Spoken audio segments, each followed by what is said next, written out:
Diane Rehm, welcome to the Q&A Café. Thank you. It's good to be here. It's good to have you here, and to rephrase what I said when we first started, as in the 15 years I've been doing the show, you have been suggested to me by the audience so many times, and that's nice to hear. But this seems like for some reason there's a serendipity involved, I think, in your appearing now, not just because of your book On My Own, but which we're going to talk about a lot, but also your announcement that you're going to be stepping down from the Diane Rehm show. I like the way you put that. I'm not going to be retiring.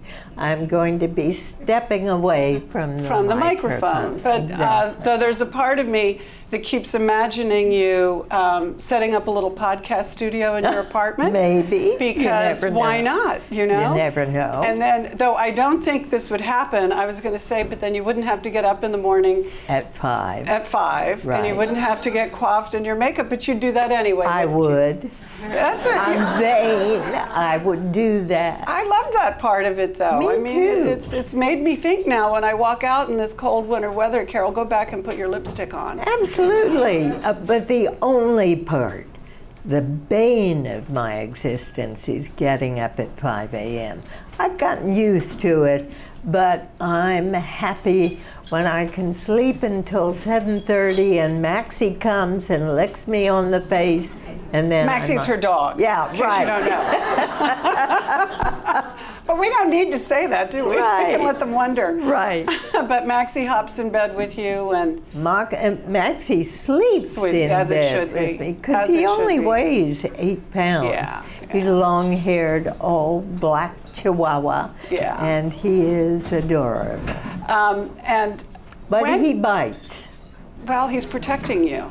Of course. But when you wake up at 5 and you know you can stay in bed till 7:30, can you fall back asleep, or is your body so used to? If I do not have to get up at 5, for which I set my alarm to NPR. Yeah. I sleep till 7:30, That's and a then gift. just normally wake up. Sleep comes easily. Yeah. That is Right. a gift. Well, Yeah. you have good health, as you said, so I do. I think that goes along Very with that. fortunate. But I was listening to your show this morning, and it sort of gave a perfect starting off point for our discussion, because in your second hour you did love and romance and the coup de foudre, and I thought, well, isn't it ironic that here we are just a couple of days before Valentine's, two widows sitting on a couple of bar stools talking about death and dying. Right, right. Perfect topic. Perfect. But the thing is, and you all, I hope, will be buying and getting the book signed, and you at home. And actually, Diane told me some very good news. May I share the good news Certainly. you told me? That in a couple of weeks, it's going to hit the New York Times bestseller list at number 11. That's right. Wonderful. Thank you. Thank you. I'm very grateful. That is a nice way out of the gate. And and Diane knows, and some of you know, that I'm a widow of much longer. I guess it's like 18 years now, and you're just a few years. Yeah. But what struck me as I read your book is how much, when my husband died, I yearned to find, for lack of a better phrase, a widow book. Huh. I found there was Catherine Graham's book that had maybe a few pages that went into what it was like to be a widow, but there weren't books out there that just, poured it on and went into it deeply, and you do that. And thank you. And you're welcome. And I wonder if it was just something you had to do, that writing this book was just in you, or was it a discussion you had with somebody and they said, no, you should go ahead and write it? Did it happen organically? Was it? It really did, Carol. The night that John was dying. And this was in June. This was 2013. in June. This would have been the morning of June 23rd. I stayed the night next to him, sleeping on 2 chairs. In an assisted living facility. In his assisted living facility. And I'm sure those of you who've had children or spouses or parents have slept on 2 chairs in the hospitals, and I had Maxie on my lap. That was nice. That way. And at 2 o'clock in the morning, I couldn't sleep. I mean, who can sleep? So I had my iPad with me, and I just got up, set the iPad up, and started typing. Typing, thinking what I was feeling, what I was seeing, what I was experiencing. It couldn't have been more than 3 paragraphs. At 7:30, John's caregiver came, and I said, I'm gonna rush home and take a shower, and I'll be back. Got back 20 minutes too late. John had already gone. And I wrote down what I felt that day. And a few weeks later, after the memorial service was over, I had still been writing. I wrote about my son and coming back to the apartment and thinking about the memorial service, thinking about the hymns that John would love to have sung. And then I called my editor, my wonderful savior editor, Bob Gottlieb. Who had done your previous 2 books. Yeah. Exactly. I've worked with him since 1998. And I said, you know, I've been writing this stuff. What do you think?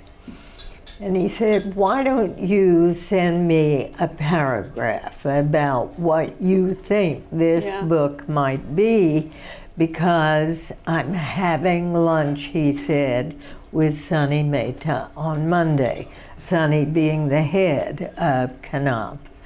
And he called me Monday night and said, Sunny said, it's a go. And what I wrote in that paragraph was that I not only wanted to highlight John's wish, my wish, for the right to die, but also what it was like to have had a 54-year marriage, to watch one's husband have to choose that kind of an exit after we had talked all our lives about how we would help each other die if in fact it came to a debilitating or degrading experience, and what I, as a widow, was going to experience for that year. Bob's words were, and this is why I so appreciate what you've said, Bob's words were, if you can be helpful to other women and men who have gone through similar experiences, that will be a worthwhile book. So, and on many different levels, because it is, or it's really 3 main levels, I think. It is about becoming a widow and what widowhood is like in its rawest form. It is about the whole issue of the right to die, dying with dignity.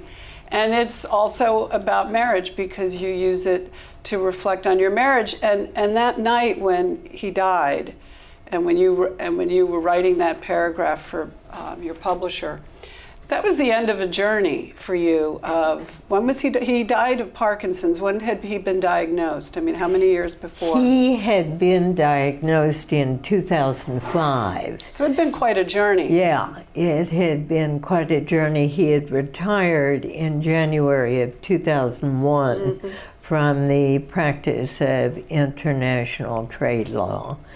And he would wait for me to come home from work each day so that we could go for a walk together.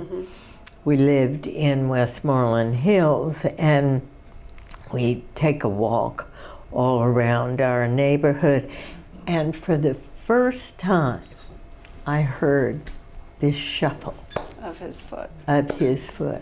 from John Rehm, who, when we married, looked like a football player. I mean, this gorgeous physique, these strong shoulders from having worked in his father's rock quarry on our farm. You're an adorable couple. I looked at a lot of the pictures. Oh, you know, thank you. You look very suited to each other. You know, I'm going to tell you something that I don't think I've ever said out loud before, but when I first met John and after we got to know each other, I knew I wanted to have his children. I knew. I mean, I just felt that so strongly. This is a man whose grace, whose kindness, whose intelligence, whose very being, I want my children to be. Did he ever say whether he had that same feeling? Did you ever tell him this, that you had Oh, that? yeah. And did he say I did. He said we were meant for each other. Yeah. We were meant for each other. So here is this, you know, you were geese. You were bonded for life, you know, and your husband has Parkinson's, and it's a long, debilitating decline. Bad. And you have a career that's doing just the opposite. You're becoming, you know, bigger and bigger every day. You know, you're having nothing but success, but you're watching your husband slip away. And how did you fit that into your life? I mean, I'm sure there were many years where he was getting treatment and he could still get around, but it was always in your head that you knew you were going to lose him. Well, I didn't think I was going to lose him as quickly as I did from, I mean, lots of people live for years and years with Parkinson's, but John's went quickly. From 2005 to 2014, not only did I hear the footfalls, but by 2010, when that lunch smells so good. And there will be, I agree, and there will be some. It'll be some for us later. Don't have smell-o-vision, but. Yeah, the onion I love. So he begins to drive a bright yellow VW Bug we get for him because he's doing all kinds of volunteer activities.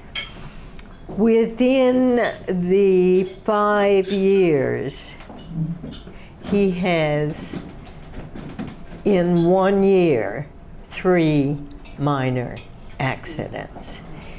And the insurance company calls me and says, we're dropping him. And John says, well, we'll just find another insurance company. And I say, we've got to have you tested first. And at first, he did a series of psychological tests at the hospital out on Old Georgetown Road. He did psychological tests and then had to have a driving test with a former Navy psychologist who was also going to do the driving part of the test. He came back from that and said to me privately, may I speak with you? And he said, how do you think your husband's going to feel when I tell him he can't drive anymore? He said, I almost stopped the test 2 minutes after he got in the car.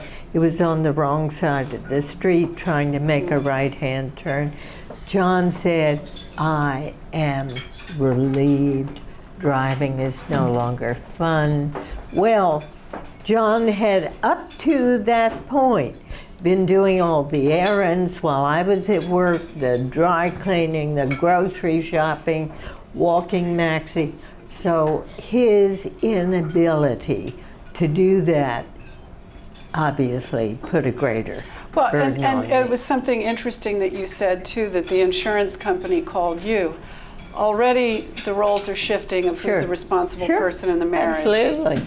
And you, I don't think of you as a traditional woman because you've broken many barriers, and But here you are. I am. But in many ways you are, and in your marriage you were. And in marriage, you know, traditionally the man gets the call from the insurance Yeah, company. The man sure. is working out these problems. Sure. And now not only are you having to worry about getting the dry cleaning and getting the groceries, but you're also having to make the decisions about your lives together, You bet. which lead to your having to make what I gather for you is a decision that you still sort of wrestle with, and that was putting him into assisted living. Boy, that was hard.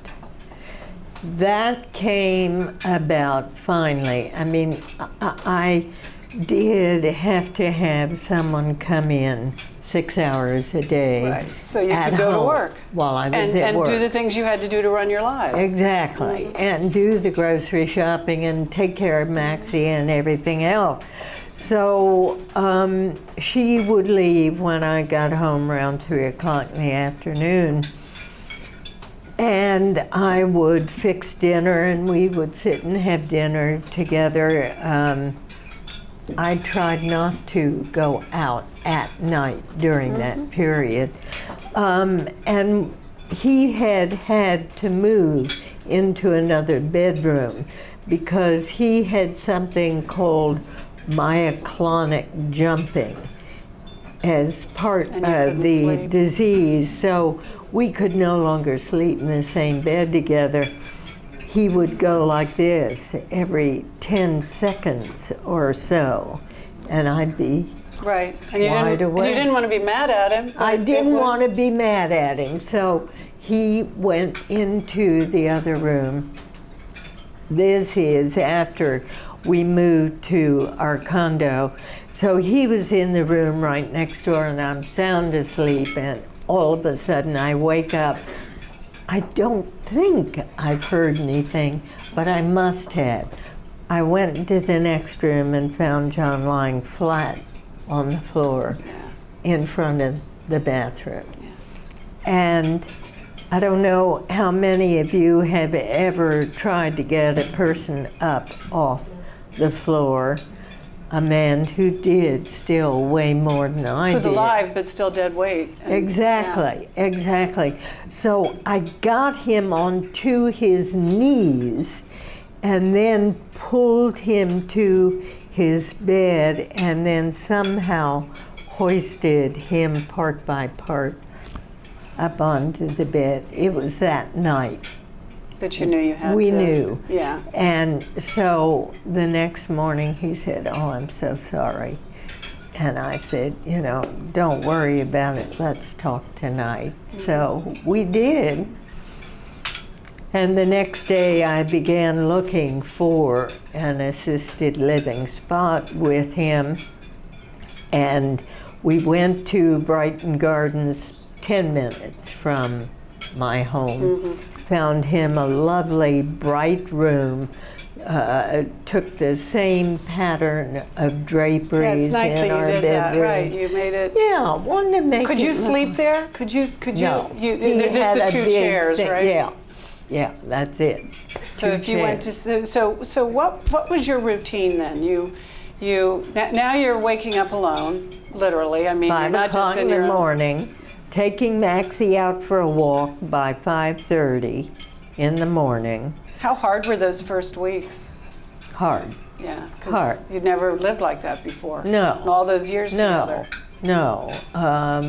5:30, take Maxie out for a walk, get dressed, get to the office by about 8. Do the show, do meetings, do phone calls, do email, get to John by about 2 in the afternoon, leave him by 6. Because I've got Maxie with me, take Maxie for a walk, do whatever grocery shopping I have to do, and go back home, have Alone. dinner. Yeah, Alone. alone.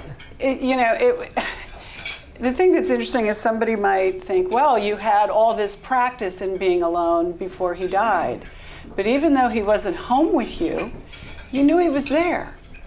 Telephone. He was there. Before we went to sleep each night, I would call him. I would call him first thing in the morning. I would call him after I got off the air. Slowly but surely. I mean, John Rehm hated the telephone. Hated the telephone. As a lawyer, can you imagine? He's on the phone every minute and he hates the telephone. So I don't think he really liked the calls as much as I needed the calls. To him, I yeah, imagine. Absolutely. Got him a huge television set. Oh, golly. During this time, did you, when he was in the in assisted living, did you allow yourself, though, to go out at night with friends to dinner, go to parties? I mean, did you live something of a public life, even though he couldn't share it with you? What I had to do, I did. And that was it? What I didn't have to do, You didn't? I didn't do. I really didn't. It didn't feel right. Mm-hmm. I wondered. To be out celebrating, and even if I had to, Yeah. it just felt really, really odd.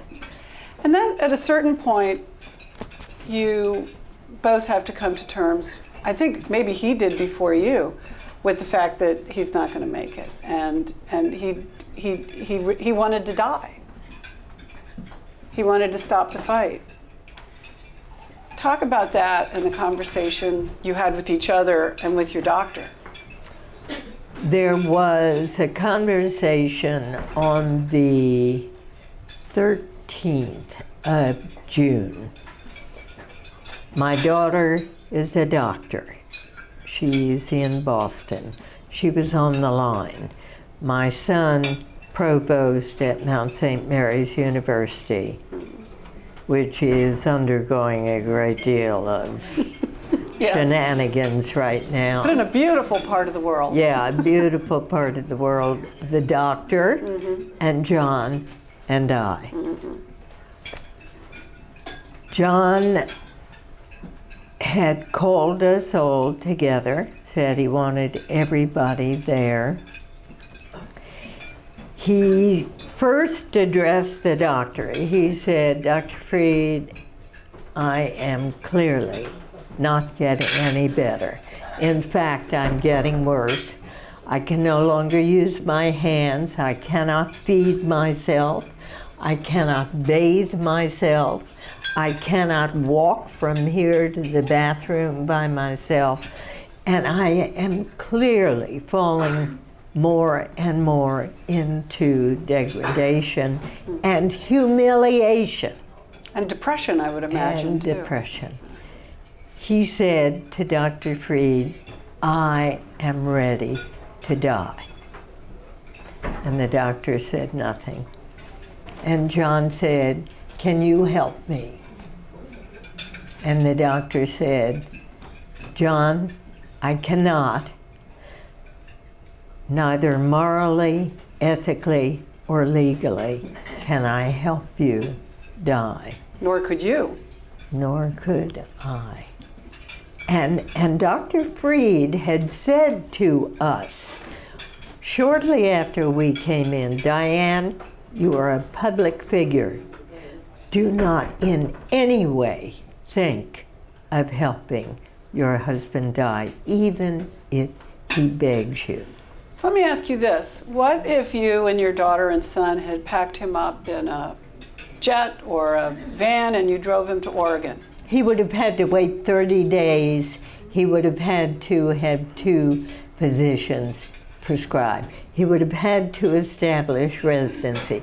First and foremost, he would have had to get on a plane, which he could never. So that was done. never on the table. Never on the table. And I go to the major hospital in Oregon every 4 months for my voice injection.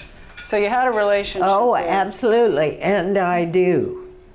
I do. Yeah. Did you even make a phone call to them? No. So it just was never, No. ever? No. So the doctor leaves you to deal with He this. says, the doctor says, first, Jenny, our daughter, the doctor in Boston, says, "But Dad, we can keep you comfortable."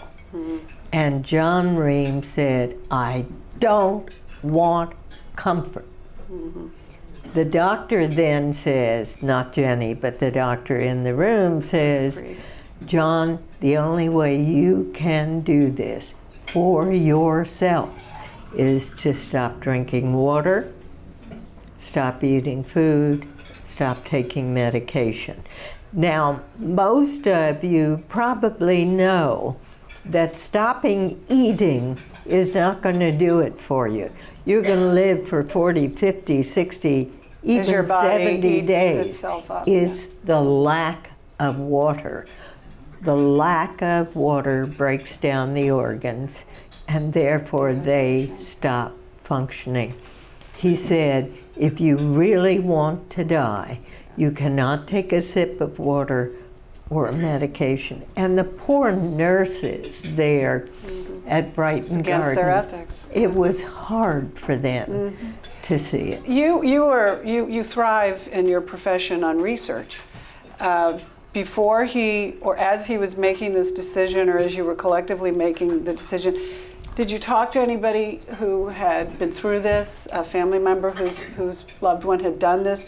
Did you know what to expect as he started to basically, kill himself by giving up food and water? He didn't kill himself. He Let himself relinquished his life. Okay. It's a passive way of moving out of this world rather than actively killing himself. And I'm glad you bring that up and make that distinction, because in preparing for this and reading about the Right to Die movement and your experience, there needs to be a word other than suicide to go with Absolutely. this. It doesn't work. It doesn't work. John Rehm relinquished his life voluntarily. How do you get around that word? What I'm going to keep using other words. Yeah. Well, I was thinking that, and I'm sure, and of course you know this, and you've probably been through it. We put our animals down humanely. We never say we're murdering them. Of course not. We are. Except when the president of Mount St. Mary's College talks about getting rid of first semester students by using their bunnies, he says. Put a Glock to their heads. Drown them, he says. I guess you can't do that show since your son's there. I guess not. We don't want to get you in any more. I'm doing it NPR. now. Yeah. I'm really upset this about isn't NPR. that. You can. Yeah, right. But it's a conundrum to so many people, and you mentioned this in the book, because we are an aging population. Baby boomers are going to be facing this, Absolutely. and more and more and more with every passing decade, and some of us, we have elderly parents. I mean, my parents have died, but my mother died slowly from cancer, and I like to think that the increasing amounts of morphine that were given to her were in effect a dignified way of dying, though nobody was calling it that. How long did it take? I would say it was 2 weeks where she really slipped away. Whoa. And 2 weeks, a long time. Yeah, but on the other hand, when my husband died, it was 3 weeks on life support. So I mean, we've got all these weird ways of people dying who are going to die. Okay, so I have a number of messages in this book. What I am trying to encourage people to do within their own families is to talk about what they want. Yeah. Talk with your parents, talk with your children. Obviously, depending on your age, talk about death as much as, or as readily as, or as freely as you would talk about birth. It's marriage. Yeah. It's all part Major life event. of life. And John and I had talked about it a lot. Second message is that doctors themselves, and I've talked to a number of doctors about this. In fact, Dr. Francis Collins has invited me this year to give the address to NIH, which has never been done by a non-physician. Does NIH have an area of research on this subject? Well, here's what I want to convey to doctors. You've got to learn more about how to talk with your patients about what they want. Not just what you as a doctor have learned about how to keep a patient alive and comfortable. Listen, if you want palliative care for the rest of your life, that's what you should have. What I'm saying is each of us should have a choice. I'm not advocating with any state legislature. I'm not advocating on behalf of any organization. I'm advocating on behalf of myself that you have those conversations. They are so terribly important. Will your message and your involvement in it become different after you're no longer employed by NPR? You bet. I'll be all over this country talking about this as much as I can. So this is a wonderful, because when you think about it, when I look at your career and your marriage was longer than your career, but your career has been very long. You have been in the same marriage, the same professional marriage for a very long time. So you're about to Spread my wings. Well, you're about to do death with dignity for a particular career that you've had. You're gonna end this other marriage on your own terms, and while you make it very clear you're 80, I mean, we should all be not 80 yet. You're going to be 80 in September. Okay, please. so we're not going to rush that, but you're going to be 80, yes. And you give it a very good. Give it a very good face, and there's no reason not to think you won't have many vital years to have another career. And so if not another marriage, because you've already said you're not even going to do online dating. You were talking about it today. Has anybody tried to fix you up with anybody? Did you go out? Did you go on the date? You don't even go out on the date? Do you look at the picture? Do you know who the person is?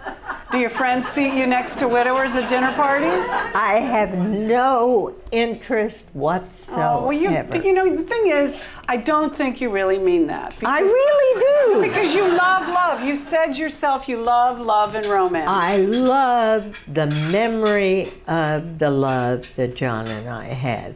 I could never have the depth of feeling for another human being. Does it have to be that? Yeah. It does? Okay, you don't? Well, I'm just saying, we all change up. I mean, I know. I'm not. No second time around. Nah. No. I'm not that sort of lighter person. I would expect too much. Okay, so now what do you say? Because this is the thing widows have to, and widowers too. We just never get away from this. It's time. It's been a while. You really should get somebody back in your life. Are you dating? What do you say to people? I just say, leave me alone? Not for me. Not for me. And they back away? Yeah.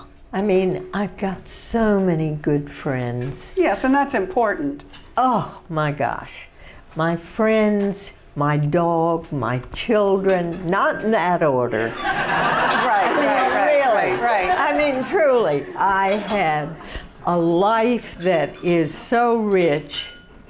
The company of women has become very important to you, too. Absolutely, always has been. But it's a different dynamic now. Absolutely. And some of them widows, too. Yes, and some of them divorced and looking for relationships. And I encourage them. I mean, I think you ought to do what feels good what to you. comes to you. And I love the fact that these young women, younger than I, some older than I, continue to seek out and have relationships. Do you still break down in tears, just spontaneously, not knowing where it's coming from? You know those waves of grief that are like a rogue wave?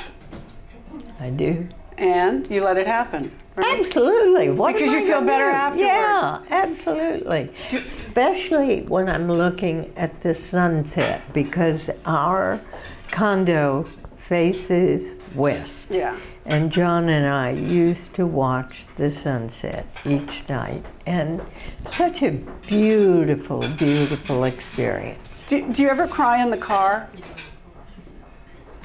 Yeah, when I hear certain music, that makes me cry. Because you're all alone. Absolutely. I'm never all alone. Maxie is usually with me. But in terms of another human in the car, because you know you're there, you're at the stoplight, No, the I music's usually, playing. if somebody else is in the car with me, I turn the radio off and Focus on them. Yeah, focusing on them. Because I would just remember when I used to find I would cry in the car, and it would be music. And I just remember once having this wonderful sob, and then looking at the car next to me, and this person was just like, "What is going on?" But let's talk about your job a little bit, because you are going to be leaving it, and I'm sure a lot of people figure you're going to pick your successor, because they figure, you know, it's your show. But how's that going to work? What's going to be involved in, because it's not going to be the Diane Rehm show.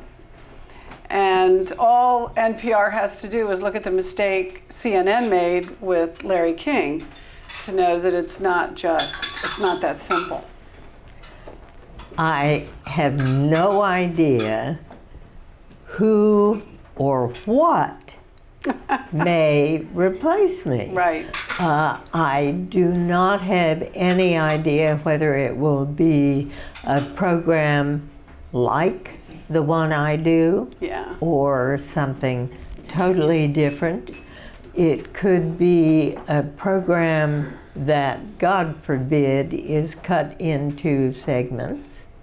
It could be a dually hosted program.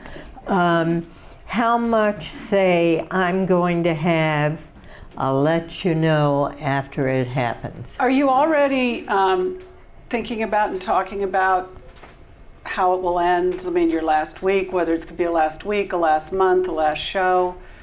Is that? The only thing I do know for certain is that on May 10th, on a date in September, and on November 10th, 2 days after the election, we're going to have a huge party gala at the Willard Hotel. Wow, well that's wonderful news. Which will be a lot of fun. There'll be a buffet dinner in, you know, those rooms downstairs, buffet stations. There'll be tables set up, there'll be dancing, there'll be everything we can put together. But you won't be broadcasting from there. You'll just be partying. And you know, usually we go on rebroadcast for that last week in December. I don't know how we're going to figure this Well, one you do out. have time to figure it out, but I mean, could you have picked a better, like, last number of months to be doing your show than this political season, though? Well, but I'm going to be out on book tour an awful lot. Yeah, but then back in, back out. And I don't think it'll be any less remarkable than it is right now. This happens to be the wackiest political season I have ever seen in my entire broadcast life. Yes. So God help us all. So really? Yeah. So now, has Donald Trump been on the show yet? Not yet. I couldn't find any. But that will happen, right? Who knows? Well, but have you thought about what you'd talk to him about? I mean. You must. Yeah. And these things must go through your head. Yeah. So give us just one question you might ask Donald Trump. You know, realistically, how could you do everything you have promised to do?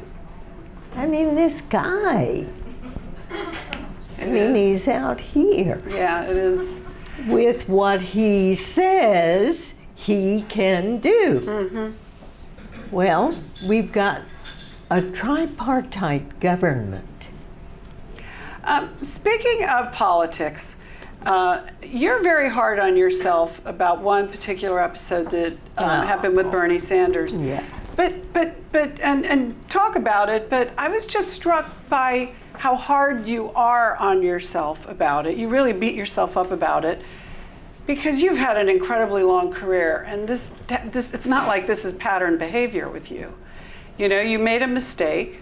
You said something about Bernie Sanders that was inaccurate information. Totally untrue. And you apologized. But it seems to me that that still churns you up.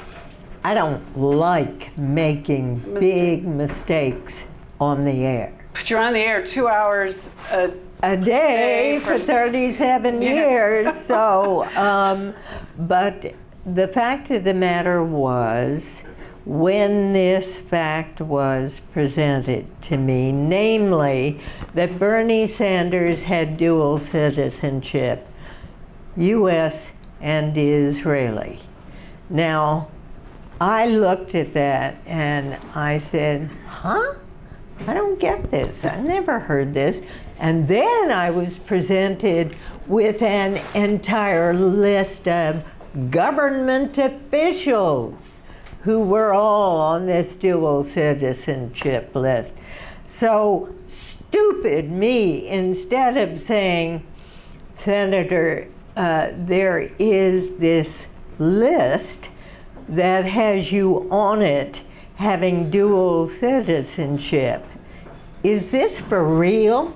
Instead, after checking and checking and checking, but not checking enough, I said, Senator Sanders, I understand you have dual citizenship. As it came out of your mouth, did you know? I looked at his face. He was on Skype. And he just looked at me like that and said, no, that's, Yeah, it not was like true. some kind of I mean, he didn't even holler at me. Yeah. And afterwards, I was in touch with his right-hand person, and I said, oh my God, by email, I am so sorry. I am so embarrassed. I can't apologize more. And this fellow wrote back and said, Diane, do not worry. Senator Sanders will always love you. It was so dear. I mean, he is such a good human being. And here I was insulting him in front of 2.5 million people. Sure, I'm gonna beat up on myself. It's not gonna happen again. But it's probably okay now for you to let it go a little and maybe have him back on. Absolutely. And work it out between the two of you. Absolutely. But in the Washington Post and in Washingtonian Magazine, it was about the 4th paragraph. Oh, well. Yeah, no. So memory dies slowly. Well, and in broadcasting, mistakes live on. Absolutely. Which makes me want to ask if a Diane Rehm show were going into a time capsule, do you have one that you'd want it to be? If it could only be one? One. Well, we know the show you hate. That's the Bernie Sanders show. You don't want that. You want that to be destroyed. I for all time. also hate the Tom Clancy show. Did you ever hear about that? No, what happened with Tom Clancy? Was he in the studio? That's a long time ago. Did you get into a fight? Tom Clancy walked in with his dark glasses on. I put out my hand to shake it. He didn't shake it. I thought when we walked into the studio, he'd take his glasses off. Instead, he put his elbow on the table and put his hand up like that, and I'm thinking, oh my God, what's going to happen here? So I had read his book very, very carefully. Which book was this? First one. Okay. So I'm asking him a good question, which I think is going to give him a platform to extol his own book. Instead, his answer was, yep. So I think, well, Killing you with silence. maybe he didn't like that one. I'll give him another one. Answer, nope. So I'm looking at the clock. And I'm thinking I've got two choices. I can either say to him, Mr. Clancy, it's clear you'd rather not be here, and I can just open the phones and you can leave. Or I'm thinking, I can open the phones. Maybe he doesn't like women, as it turns out he didn't.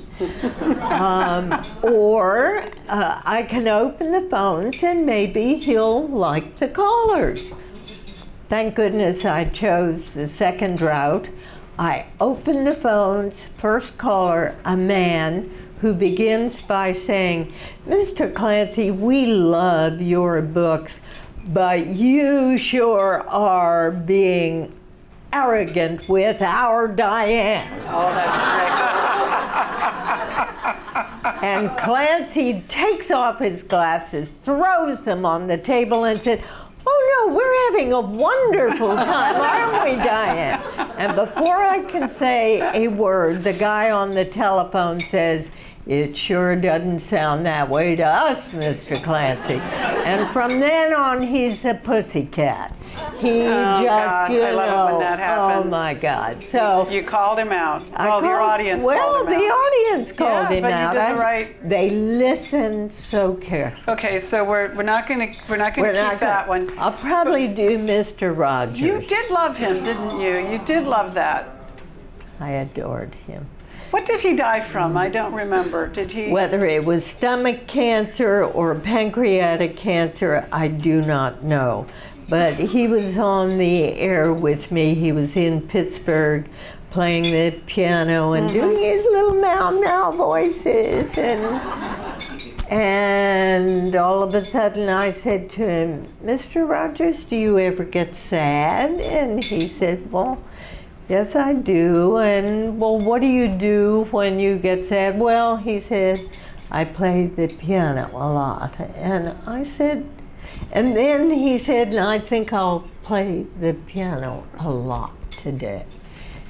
And I said, well, why are you sad? And he said, because my stomach hurts. No. And I did not have the courage to ask him why, but he was dead 3 months later. So. Did you ever get to meet him face to face? No, but I met his wife in Pittsburgh. But 2 days after that interview, he sent me a little tiny book with a mirror on the front, which is titled, You Are Special.